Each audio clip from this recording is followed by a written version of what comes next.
This is Troy Taylor with the Championship Football Coaches Clinic Podcast, sponsored by Rack Coach. I got my friend Bernard Clark on, and we just got off the phone with Coach McNally. He had a question about his Twitter. It wasn't loading properly, but it's such a small world, Coach. I mean, for the people that don't know you, Bernard, most people do. I mean, tell us a little bit about you and hearing Coach McNally's voice. In 4 days I've known him, Coach. I mean, he's taken me under his wing. I mean, that just shows you, man, how football brings people together, Coach.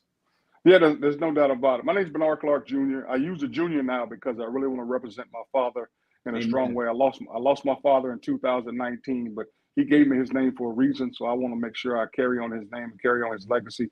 I played football at the University of Miami back in the glory days from 85 to 89.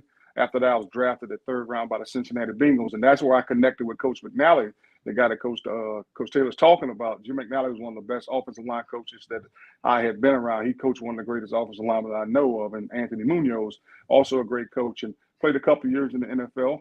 And I always tell everybody I played 2 years and not 10 years because I wasn't a student of the game. And what I mean by that, not the fact that I didn't know my plays, but when I say student of the game, actually studied the game of football, knowing offensive tendencies and stuff like that. And at that level, you know, from the neck down, everyone deserves to be in the locker room. You're fast enough, you're strong enough, you're quick enough. All those things are there. But at that level, it's from the neck up that separates you from being a long-lasting player or a player only lasts a little bit. I only last a little bit because I wasn't a student of the game. And I got into coaching, something I never thought I'd do. Never thought I'd be a coach. Literally the furthest thing from my mind. In May of 96, gave my life to Christ and asked God for guidance. I said, just guide me where you want me to go. And he brought me back to football. And when I came back to football, I was like, nah, this can't be it. But the first time I sat in the locker room, I was a high school coach at Santa Fe Catholic High School in Lakeland, Florida. When I sat there and I spoke to those young men, they looked me in my eye and I was like, man, I must have something to say that they want to hear. Oh, yeah. And that's what made me fall in love with football. I always tell people, there's a quote by Mark Twain that says the two most important days in life is the day you're born and the day you find out why. And I found out that day my purpose was coaching football, but not because of the X's and the O's. You've heard this 1,000 times, Coach Taylor. It's not about the X's and the O's. Preach, Coach. Preach. It's about the Jimmies and the Joes. Amen. And I fell in love with the young men and trying to give them guidance and help them grow. And I always tell people, now my mission statement as a coach is to create an environment on and off the football field to continue what families have done and help these guys become better men, better husbands, and better fathers. So that's my mission, and that's what I'm all about when it comes to coaches. So that's kind of me in a nutshell, some of the things that are important to me. Amen, Coach. And we got 3 things that LC Bird we talk about, and we're doing it with this podcast because we're documenting history. We're changing lives. We're helping people get to the next level, and we're building champions for life. And, Coach, you're so right. I mean, I'm a high school coach in Richmond, Virginia, and because of the Lord, I've been able to meet you, who played pro football and played for Jimmy Johnson at the U. And I'm on the phone with Jim McNally, Coach, who I met 4 days ago. I mean, that's all God, Coach. And so there's no doubt. You've written the book, Ascension, A Coach's Guide to Becoming a Better Man, Husband, and Father. Coach, tell us about the journey that led you up to writing this book and why you wrote the book. Well, the biggest thing, and as you know, the kind of person I am, the book has nothing to do with football. What it's done over the years, I started my first coaching job at James Madison University in Harrisonburg, Virginia. And so when I was there, you know, Coach Alex Wood, he gave me my first opportunity to come in. I played for coach for Coach Alex Wood. He was actually the running back coach at the University of Miami when I played there. He was one of the running backs coaches. When he hired me to coach defensive ends, I was excited about it. I made no money. I was a restricted earnings coach, making about $15,000 a year, but it's probably the most happiest I've been in a long time. Wow. And just being around those young men and trying to change their lives. But throughout the years, I started at James Madison, then I went to Liberty, then I went to Florida International, then I went to USF, and so on and so forth. Been a lot of stops along the way. I think you and I met, Coach, when I was at James Madison and I was at Hampton. Those are 2 of the places that I think I Liberty. I take that back. Liberty University. You at Temple? Were you ever at Temple? I wasn't at Temple. I met you when I was at Liberty University. Okay, right on. That's Meadowbrook. Yeah, that's when I had Richmond, and that's when I had Hampton University, Hampton Roads, and all that area, Newport News, and those guys in that area. So that's when I met you, Coach. But when I started doing that, I started realizing young men needed their lives to change, and young men needed to care more about themselves. So what the book is essentially about, there's three ways to catch a young man's attention. 3 ways. First is you talk about money. Next is you talk about sports. And third is I'll talk about sex. So the book is about helping young men come to love themselves, but I'm talking about it through sex. And meaning that a young man has to understand that his body is precious. His body is a temple of God, and he can't just give it to any woman. So throughout the years, as I sat and talked with guys, probably the biggest influence I was at Liberty University, a Christian school, when I saw a lot of virgins on the football team and guys waiting till they were married. That's what kind of jumped out at me. And then throughout the years, being around guys talking about the escapades and stuff like that, and me thinking about the crazy things I used to do, helped me to understand that a man's body is precious. It's a temple of God, and he should not just give it to any woman. And that's what the book is about. It's helping men become better men, husbands, and fathers, understanding that if you love yourself and care about yourself, you won't just do it with any woman. Yeah, Coach, I agree 100%. We have a comment on LinkedIn from Dorrington Myers. He says, wow, the calling. Yeah, we consider this to be our ministry, don't we, Coach? Absolutely. There's no doubt about it. Definitely my ministry. It's a situation where it's changed my life. Young men change my lives every single day. And once they get to this level, and I tell you what, I know a lot of people call them kids. Once they get to here at college, I don't call them kids anymore. I call them young men. I tell you why. Because if they get in trouble, no one's calling them kids anymore. So You're 100% right. I want them to understand once you get here, you need to start acting and carrying yourself accordingly as a young man. And you're not a kid anymore. You need to start growing and understand it. You're going to have responsibilities. If you don't take care of those responsibilities, there are consequences.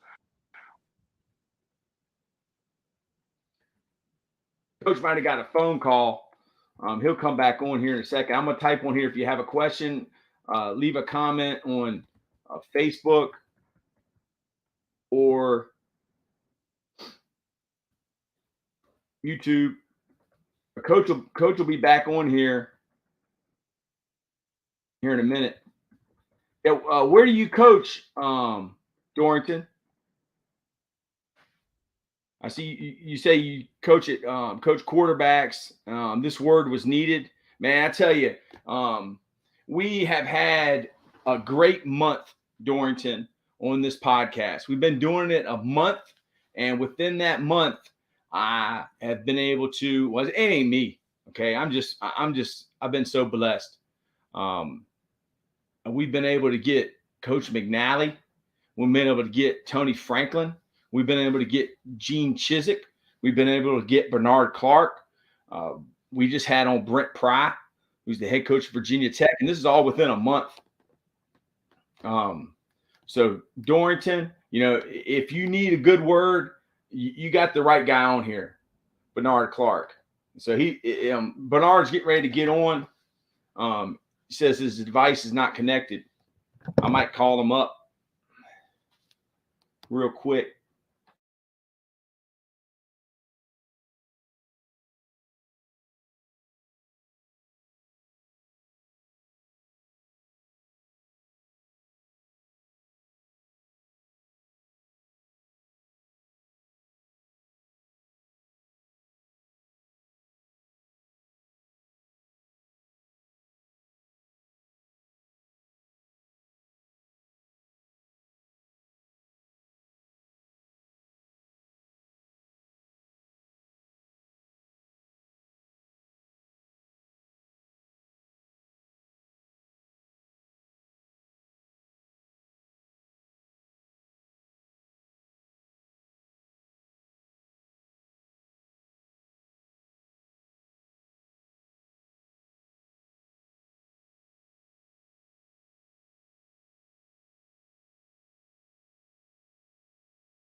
At the studio. All right, I'm going to hang up so there's no echo, Coach.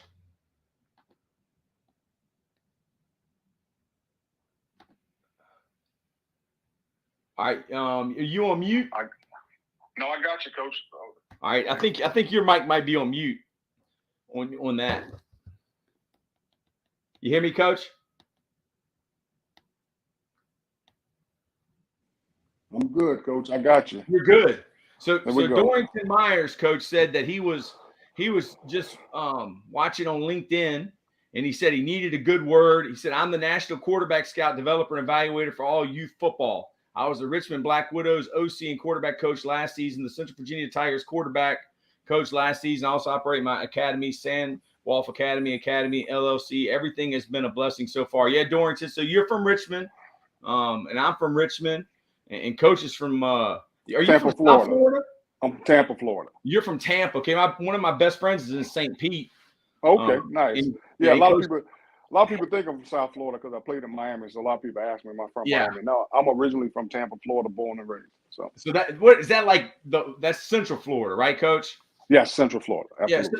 Yeah. So what can you say to Dorrington, who's a young coach and getting into this profession? Like, is there something you could say to like maybe the young Bernard? What would you tell yourself if you were a young coach again? Well, what I believe the most important thing is you got to separate personal from performance when you're talking to young men. They got to understand that when you're saying something, you're correcting them, you're correcting their performance, you're not correcting them personally, because a lot of young men, especially nowadays, they tend to sit in their emotions and sit in their feelings. So when you're correcting them, they automatically take it as a personal attack, and it's not a personal attack. I'm correcting your performance. I'm not correcting you as a person. And I think you have to separate the two and help young men understand that you need to understand when I'm correcting you as a player and when I'm correcting you as a person, because there will be times I'll have to correct you as a person, but you should know the difference. So that's the biggest thing, helping young men understand that these are not personal attacks when we're on the football field. They're performance based corrections, and make sure that they understand those things. And again, I develop a relationship as best I can with my players. They need to understand it. To me, it's like a father-son relationship. I respected my father no matter what, no matter how old I got, no matter how much bigger I got than him. I always respected him. So we had an unbelievable relationship. It's the same type of relationship with your players. They have to understand that you're still a coach, you're still the authority figure, but you can develop a relationship with them so they feel comfortable in speaking with you and talking with you about different things, not just football. So those are things I think are important. When you said that you were not a student of the game when you played for the Bengals, who was somebody that was?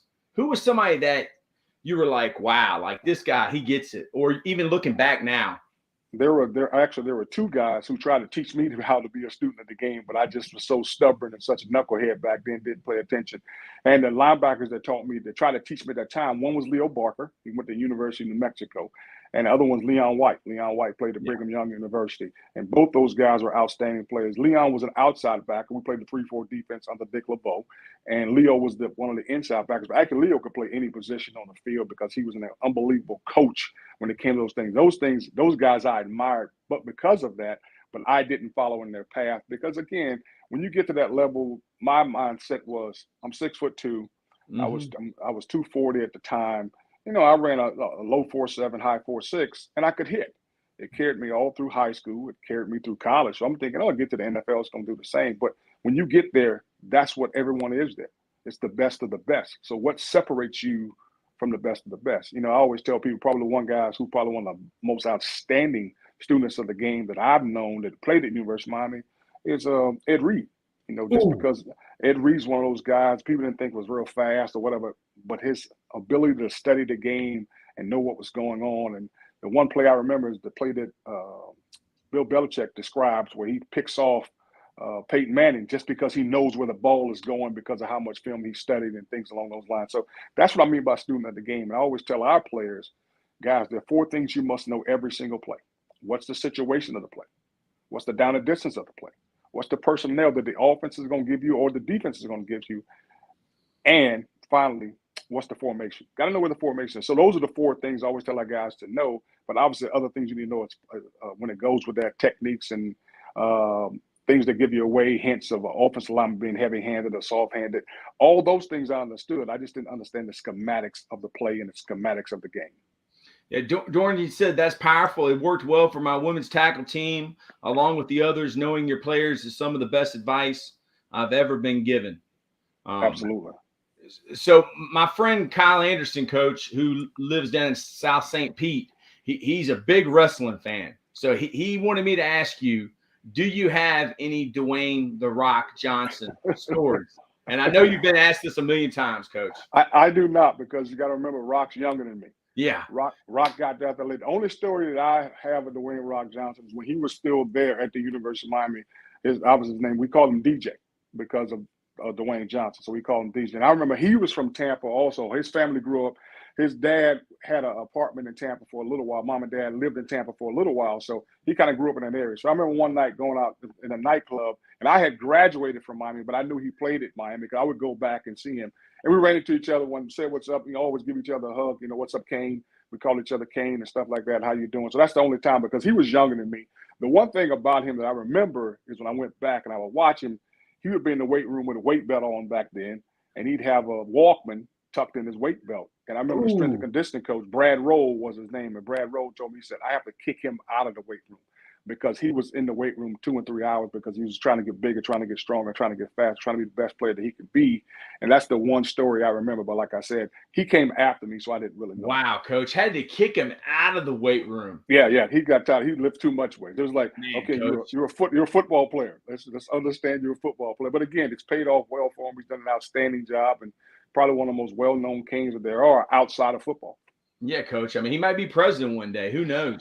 Dorrington Myers, coach. Dorrington, you need to go and watch every episode of the clinic, because almost every guy I asked this to, Bernard, high school coaches want to go to college. College guys want to go to the NFL. And the saying is, NFL guys, they just want to coach and go back to high school. So Dorrington says, how do I, as a young coach, make the jump to the next level? Well, the biggest thing, you know, and I know, Troy, this is a big, who do you know? All the coaches that you knew in the past, Dorian, all the coaches you've known in the past, reach out to them and ask them if they're looking for someone, and learn the position. If you're a quarterback, learn that position, learn the techniques, learn the ins and outs of quarterback, and go and have your fundamentals for individual down pat. Like when I went and I coached at James Madison, I coached defensive end, I found out my individual. I wasn't worried about the schematics of the defense. I wasn't worried about the schematics of doing this. I was worried about coaching the defensive ends. What I need to do to be the best defensive end coach that I can be. And once I became that, then I started worrying about the schematics of it. A lot of guys, when they go into interviews, the first thing they want to do is they want to talk about the scheme of the defense. Well, I'm not asking you about the scheme of the defense. Yeah. I'm asking you how you're going to coach defensive tackles. I'm asking you how you're going to coach defensive ends. I'm asking you how to coach quarterbacks. Don't worry about when this is a scheme. I don't care what plays you're running.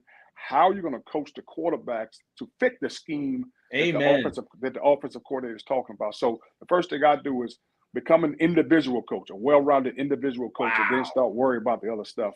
And reach out to all your coaches that have coached you in the past and see if they'll help you get in as a graduate assistant or restricted earnings coach or something like that. Everybody wants to jump into big money. You know, everybody sees all these coaches making a ton of money, and that's the first thing to think of. I want to go somewhere I can make money. Well, your first job, like I said, my first job, I made $15,000, but I was extremely happy because I was doing something that was my purpose, and that's the difference. Yeah. Dorrington, there's another guy that watches every single clinic. His name's Jim Tim. He said the same thing.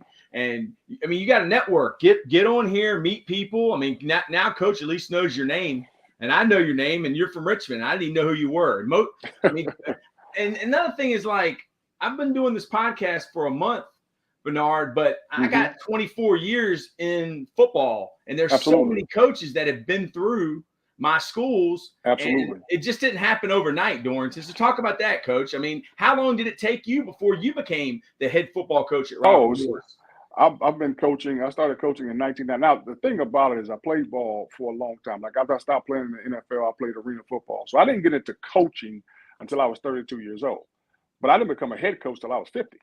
You know, so a lot of people think that it's going to happen. And some guys, it do happen overnight. Some guys, you know, they're in it for 6 or 7 years and they get that break and bam, it happens for them. But for me, it took a little bit longer. Like I said, it didn't happen to me until I was 50 years old. But along the way, whether I got fired or whether I enjoyed working for the head coach or not enjoying for the head coach, I learned something every stop that I went to. And the thing you have to remember, if you're an assistant coach, you are always interviewing. So you don't know who on that staff is going to get a head job. If a defensive coordinator gets a head job, offensive coordinator gets a head job, and you're doing things that are kind of dumb while you're there, you're out drinking too much, you're out doing this, you're chasing women left and right. Why would that guy hire you on his staff? So remember, you're always interviewing. If you're always on your phone in staff meetings, if you're constantly got your phone on the field, you are always interviewing. That's what you have to understand. Wow. He asked about coaching quarterbacks. The guy's email that I put right there, he's coachmountjoy@yahoo.com. He lives on the west end of Richmond. He's 80 years old, and he's getting ready to come on here after Coach Clark. This guy was mentored by Sid Gilman, all right? He invented the modern passing game, and he will talk to you for days on days. He'll have you come to his house. So it's all about networking and getting to know people. Like, surround yourself with people you want to be like.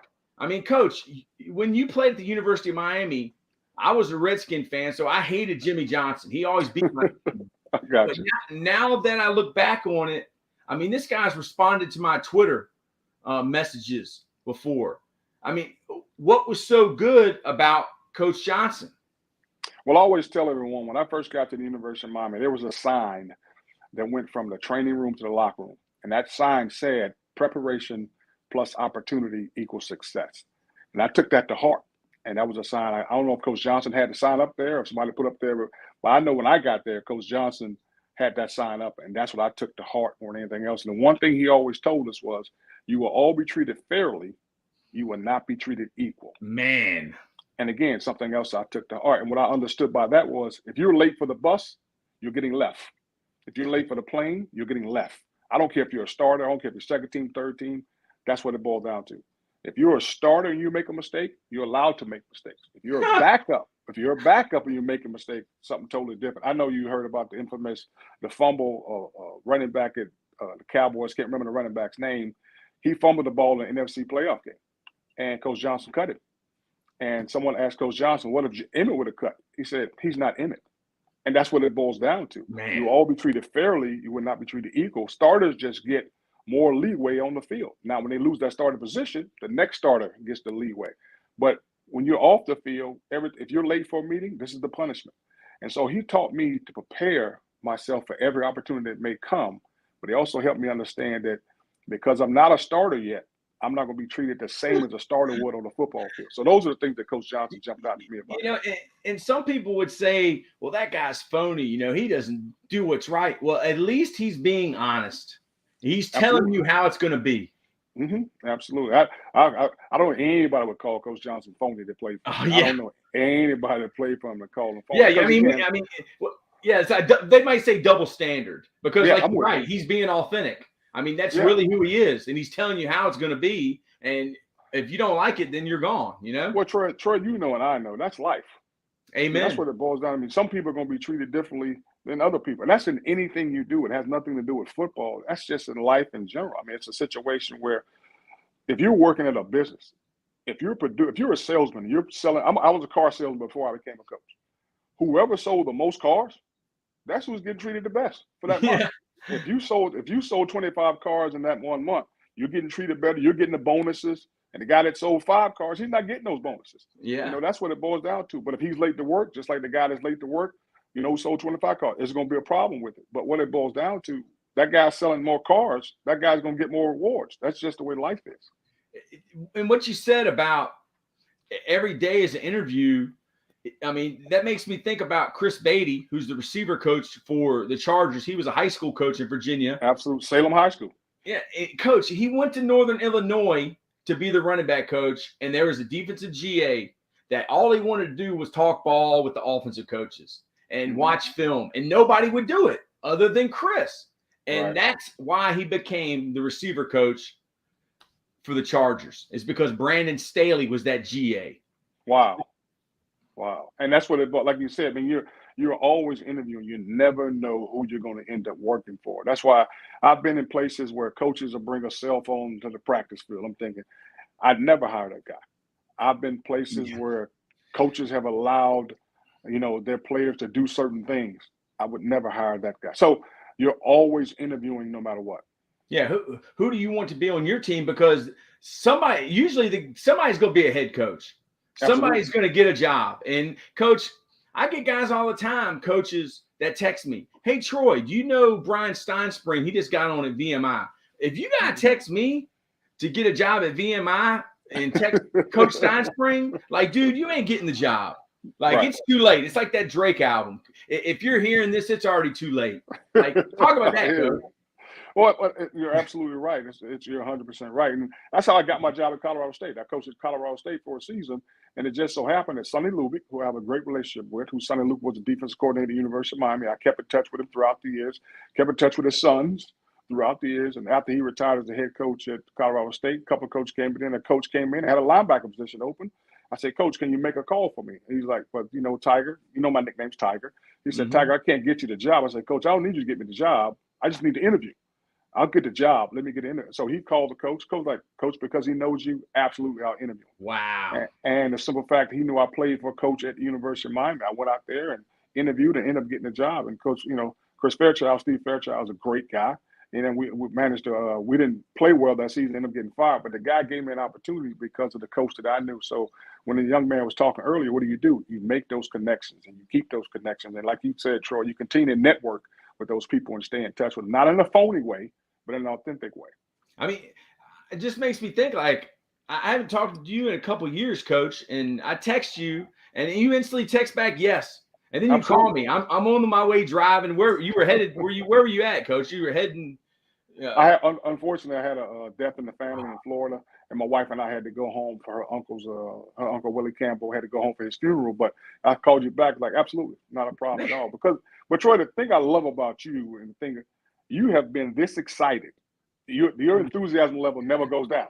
Your enthusiasm level is this way from the first time I met you. This is how enthusiastic you are about your job. This is how enthusiastic you are about teaching and coaching football. You're the same way all the time. And so when you hit me up, I was like, absolutely, I'll do it for you. Man, Coach, see, you tell me that, and that's a shot in the arm to me, And then, like, Coach McNally last night told me that I was above average. I mean, that's like the GOAT, Coach. I mean, Tony Wise, the Cowboys, and then, Coach McNally tells you that you're above average and that I'm blessed. I mean, I learned from Coach Mountjoy. I mean, Coach, it ain't about the money.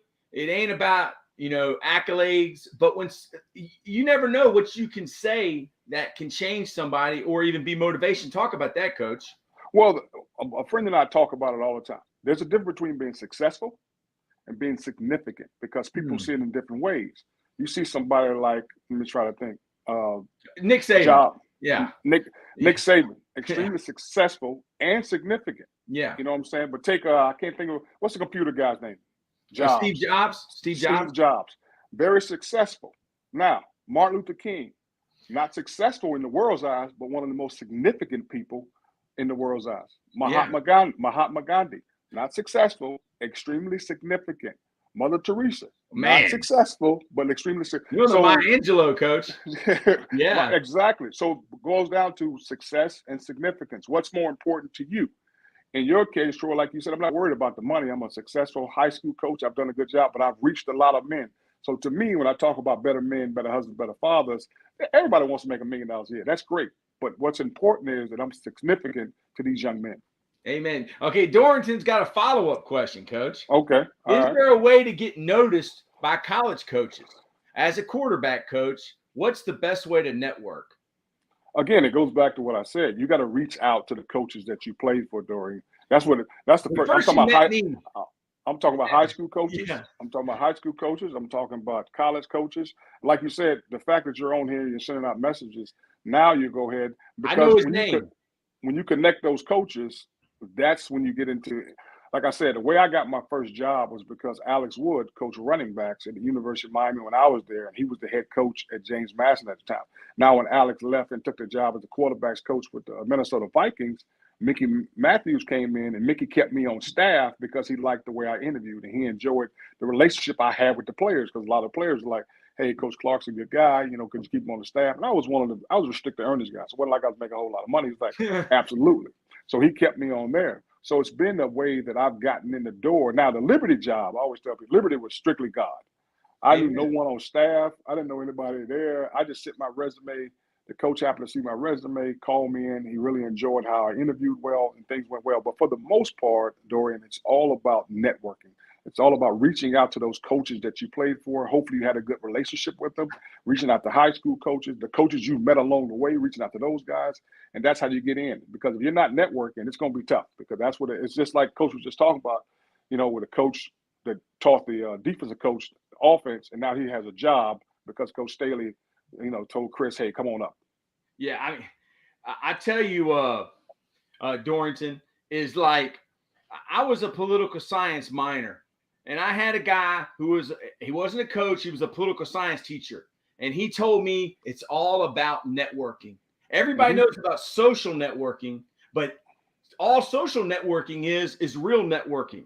So, like, I can't do it right now, Coach, but there's a way for you to look up your contacts, Dorrington. And on this phone, I have every single phone number that I've ever gotten. I think it might be like 1,700 contacts on this junk. And I got a note to tell me, where the guy coached. So, I mean, dude, I was so lucky and blessed to hear that. I mean, but you got anything on your heart about that? And the other thing, Dorian, AFCA convention, go there, network. And I'm not talking about put your resume on the board. I'm talking about go and actually go to some of the break-off meetings and go and sitting and talking and taking notes and sitting next to coaches and getting them your card. Again, this business is all about networking. Yeah. So, I mean, I think you being on here is a good start, and watch every single clinic and get up with Coach Mountjoy. So, Coach, the book, Ascension. Yes, sir. A Coach's Guide to Becoming a Better Man, Father, Husband. Why did you write it? It's because I know you wanted to change lives and to read it, but was there something inside of you that said this is needed? Yeah, the biggest thing that was inside of me is I understand that men have more control of their bodies than they want to admit. Yes. And I thought when it came, and again, I don't want anybody to think that I'm putting down single family households. I'm not. That's not what I'm doing. I always tell people this. My mom and dad, before my father passed, they were married for 59 years. Ooh. So I waited to get married because I wanted to make sure I could at least live up to that standard. So when I wrote the book, I had in mind about teenage pregnancies, men not being there for their children. So that's what made me start thinking about, okay, if men understood the control they have over their bodies and understand just because a woman offers her body doesn't mean you have to take it, and understanding that at least a prime example, I'll give you one example in the book. One of the examples in the book talks about a young man going to a nightclub, meeting a young lady, getting to know her for 30 seconds, however long it is, and he takes her back to his place. Right before they're about to do anything, the young lady says, I forgot to tell my friends I was leaving with you. Do you mind if I borrow your car so I can go back to the nightclub and let my friends know that I left the club with you? And of course, a man's not going to let a woman borrow his car. He just met her, but go back to hot and heavy. They end up sleeping together. Now, you just put the value of your car over the value of your body. Ooh. Because you wouldn't let her borrow your car, but you let her borrow your body for the night. Now, what sense does that make? Now, I did it. I'm not sure if you've ever done it, Coach, but obviously I've had one night stands, but it's a situation where I didn't think like that. But that's how I think now. And I always tell people, before I gave my life to Christ, I would feel a certain way. I would act off of those feelings, and I would think about the consequences later. Well, after I gave my life to Christ, I would think about all the things that could happen, go wrong, go good, go bad. And then I would act, and I would feel a whole lot better. So when I put that scenario with the situation of the car, and I think about think, act, and feeling, if you think about it, one, you probably wouldn't even take her back to your house. One, you don't know what could happen. You don't know what could go wrong. She could charge you. She could say you raped her, anything crazy like that. That's the first thing you think about. Let me get to know this person before I do all this. And now, once you do that, then you'll act. You'll walk away from her. You'll get her phone number. You'll talk to her later on with a situation, and you're going to feel a whole lot better about the situation. I know there's a lot of guys saying, he's out of his mind. That's crazy. That's not how men think. But that's how men should think, because a man has to understand his body is just as precious as a woman's body, and he just can't give it to everyone. So what made me do the book is trying to help young men that they have to come to love themselves first before they can love anybody else. Because if you don't love yourself, if you don't care enough about yourself, no one else matters. Absolutely no one else matters, because the most important person is you. Yeah, and I mean, I've never heard of another coach writing a book like this. I mean, is there anyone else so yeah, coach, it is needed, because I've never heard of a coach writing a book like this. But No, I don't. let the kids know. Yeah, I don't think anybody's ever wrote a book. Most coaches write books about football, but like I told you before, I was a student of the game. So yeah, I don't write about stuff like that. But the thing that always touched my heart is helping young men grow in different ways.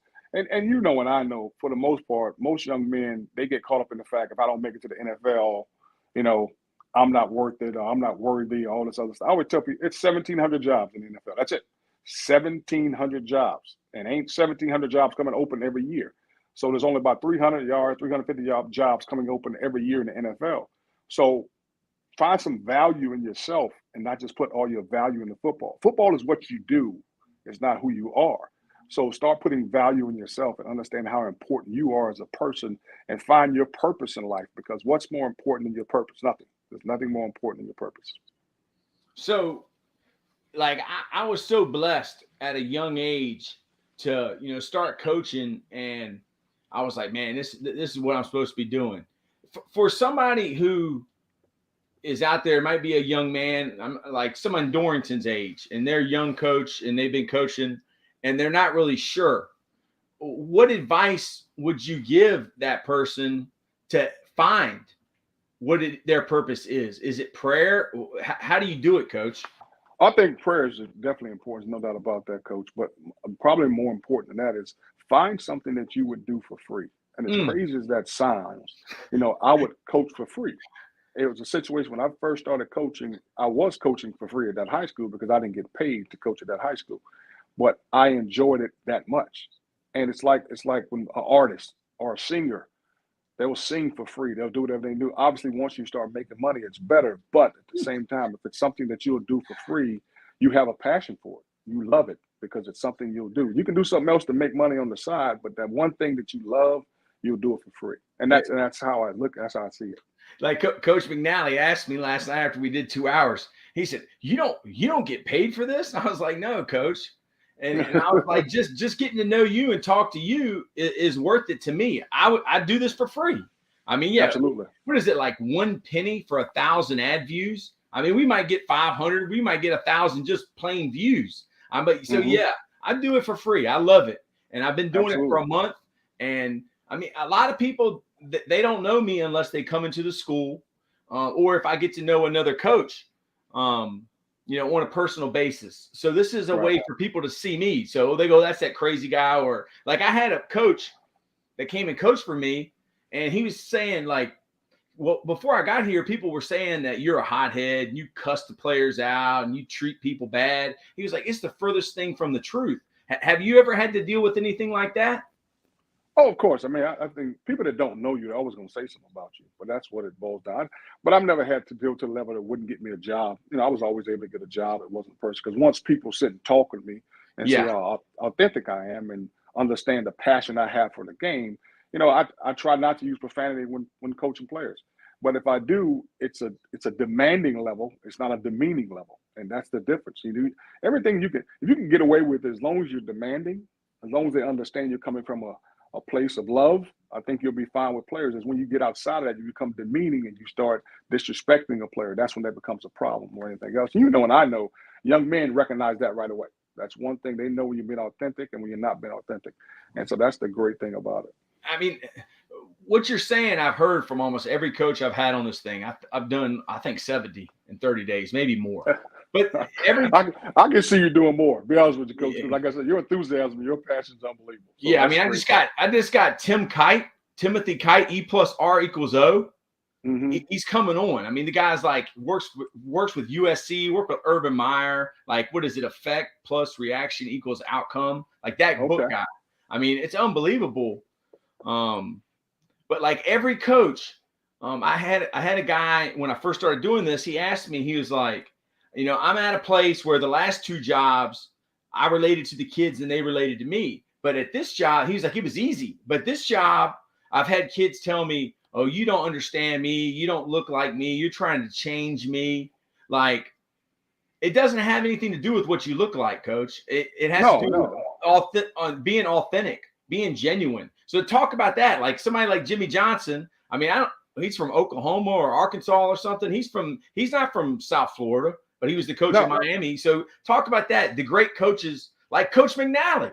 I mean, what is so special about these guys that they're able to impact lives and, be able to relate? To me, the whole thing is exactly what you just said. It's about, can you relate to these young men? That's what it boils down to. It has nothing. And once you understand where they come from, once you understand and you respect where they come from, that's when you become relatable to them. And that's what it boils down to. It doesn't matter where Coach Johnson's from. He's from Arkansas. He didn't grow up rich. I remember Coach Johnson and I had a conversation a long time ago. And I said, Coach, did you ever think you'd have this kind of money? He was like, absolutely not. Not growing up where I grew up. He said, absolutely not. I never thought I'd have the money that I have. And that's what it is, a common goal. We have a lot more in common. I've heard people say this several times. We have a lot more in common than we don't have in common. But you have to find that common ground. And you got to be willing to find that common ground. So if you go into a school and you automatically try to come in and try to change things, sometimes you may get resistance, because those players don't really know you yet. But if you come in and you show them you have a common ground, you're where we need to be at. Like, prime example, when Coach Erickson first got to Miami back in 1989, when Coach Johnson left to go to the Dallas Cowboys, there's a crazy story that I went up to him and said something crazy to him. But what I said to Coach Erickson, I was one of the seniors on the team. I was one of the captains on the team. I remember when he got the job, and I said, Coach Erickson, you mind if I speak with you? He's like, absolutely, Tiger, not a problem at all.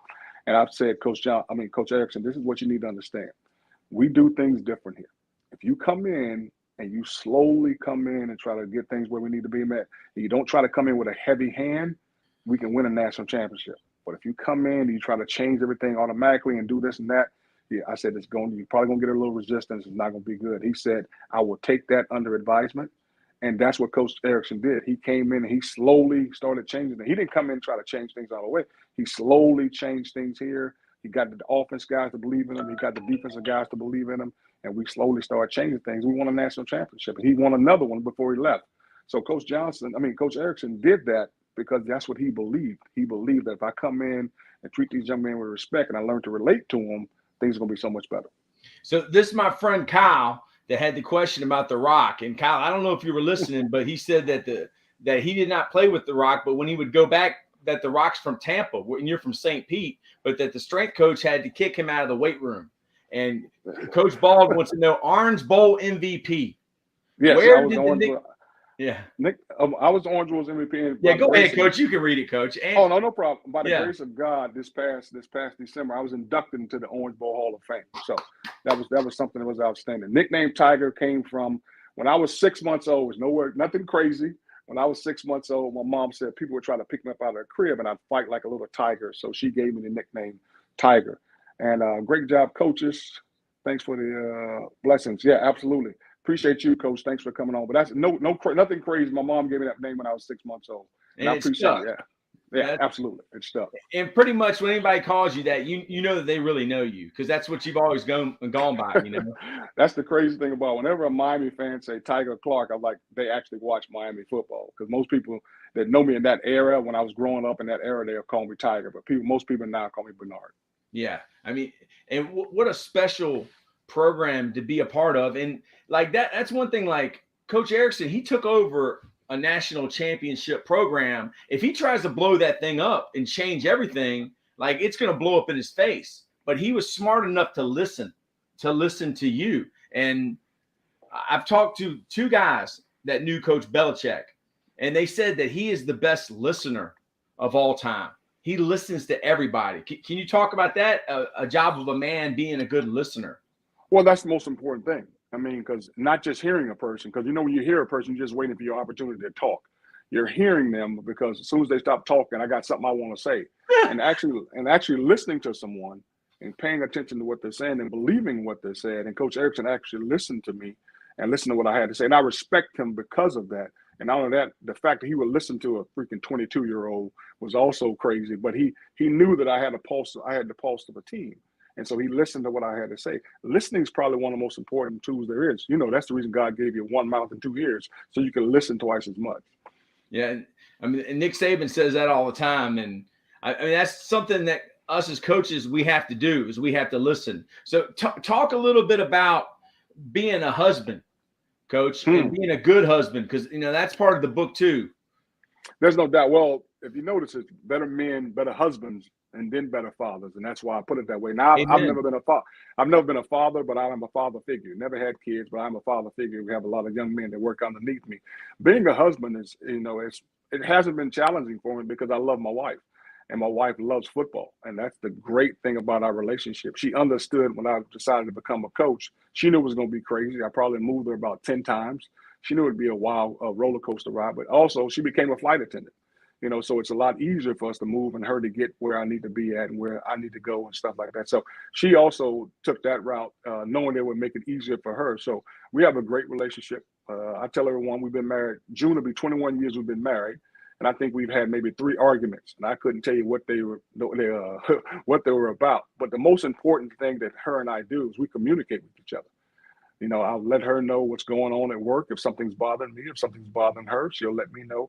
It's not something that we sit around and stew in. I'm not one of those guys that's going to wait a month and say, hey, remember what you did a month ago really upset me? No. And she's not going to wait a month, and she's going to, within 3 days, we're going to bring it up, and we're going to talk about it, and we're going to have a discussion about it and make sure that both of us are on the same page, because to me, communication is the most important thing when it comes to relationship. Some people say it's trust. To me, it's communication. If you're talking with that person, you communicate with that person, I think the trust and the honesty and all those things come into play. So, my wife is a great person. Her name's Tammy, Montgomery Clark. She's absolutely beautiful. She's a year older than me. I always tell her that. She's a year older than me, so she's a cougar. So, we laugh about that all the time. But no, my wife's an absolutely outstanding woman. Yeah, so communication, you got to be a good listener. But then, like some guys, I guess it's everybody, especially men, they have a hard time, communicating their emotions. So, this is the craziest thing. That's what I said. That's what it boils down to. Men have to understand that when you're speaking with your wife, she is not one of your friends. She's not a guy. You have to not just hear her, you have to talk to her. The biggest problem with men is when they're hearing their wives talk, they're trying to figure out a way how to fix it. And a lot of times women don't need you to fix it. They just want you to listen to what they're saying. It has nothing to do with you. I don't need you to fix this. If I'm telling you what's going on at work, if you say, hey, what do I do about this? That's one thing. But if she's just talking with you, you're just listening. That's all you're doing. You're paying attention to what she's saying. And if you need to repeat it, you repeat it. But what it boils down to is you're listening to what your wife has to say. And that's how, like I said, that's why we get along as well as we do. And some people say it's because you don't have kids. That may have something to do with it also, because we never had kids. But we really enjoy each other's company. We spend a lot of time together. Like Coach Bald here, Kyle, my friend, he told me that women speak in code. So like when they say, well, what do you think about getting ice cream? Like really, they're not asking what I think about ice cream. It's actually that they want ice cream. Is that true, Coach? Well, I'm going to put it to you this way. This is the first thing that we know about in our marriage is this. I don't speak in code. That's the first thing I tell my wife is when we first got married, I asked her what she want for her birthday. And she's like, I don't want anything. Well, you know what I got her? I got her nothing. Oh. And she's like, well, wait a minute. I said, no, we don't speak in codes around here. If you want something, you tell me you want it. If I want something, I'm going to tell you I want it. I'm not going to try to figure out. I'm not a mind reader. I'm not going to try to be a mind reader. This is what, and so from that point on her 50th birthday, she wanted a new wedding ring. She said, I want a new wedding ring. I want 2 carats. And she told me exactly what she wanted. And she got what she wanted. And that's what it boils down to. I'm not going to try to sit back and try to figure out. I'm not a mind reader, babe. Mm-hmm. Tell me, communicate to me what you want, and we'll go from there. Just like when I talked with her, I said, this is what I want, and this is what it's going to be. And that's what it goes down to. Yeah, and that what you're doing there is you're basically setting a standard absolutely for the relationship and absolutely boundaries absolutely. And basically how you work. Because I'm a very literal person too. Like in my class, if I have a kid that says he's going to beat the blankety blank out of another kid, I'm very literal. Like, I don't know where how I was raised was if you say that, you're going to do it. Like, I mean, are you the same way, Coach? If you tell me you're going to do something, I'm expecting you to do it. I mean, that's what it boils. I mean, I guess as a coach, I'm the same way. When a player shows you how good they are and the player shows you they can do something, that's what you expect from them all the time. I don't expect any less than your best. You know, if my wife says something, then that's what I expect. You know, that's what it boils down to. So like, I'm very literal in what you tell me I take to the bank. So if you tell me I'm a piece of crap, I really think that you feel like that. And yes, so like, or I'm lazy. If someone calls me lazy, coach, oh my gosh. Like, well, I don't know how they can call you that, coach. Like I said, as hyper as you are, and as passionate as you are, and excited as you are about this, it's crazy. Man. I don't see a lazy bone in your body. Hey, coach, I hate to have to get off, coach. I hate to have to cut you short. Let's take this last question. Let's go ahead and talk about this last Dave question. Keeney.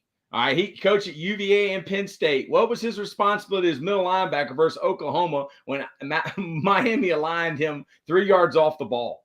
Constrict the hole to stop the fullback. I haven't seen anyone play the flex bone or wishbone like that since. Do you coach that? Coach, it's 5 yards off the ball, but on that play, they got me a little closer because it was the wishbone. And I knew my responsibility as a middle linebacker. I had the A gap to the C gap. That's what it boiled down to. My first responsibility was to stop the fullback. And that's what it boiled down to. And that's how they taught me, and that's what they wanted me to do. And Coach Johnson told me that was going to be my job for that day, along with Coach Dave Wanstead, you know, because those are just a few of the coaches that were there at Miami at the time I was there. But that's what they told me how to do it. As a middle linebacker, I took that to heat.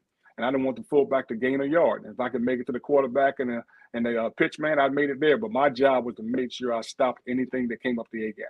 Yeah. So, I mean, running backs hit holes, linebackers fit them, coach. And you fit them, right? That's it. Absolutely. Downhill, knocking people out. That's what it boils down to. Yeah. Thank you, coach. You're the best. Oh, thank you, coach. I appreciate it. If you need me to come on again, just let me know. Yeah, we'll definitely come back and talk a little bit. We'll get you back. Thank you, brother. Have a great day, coach. Take care. Thank you.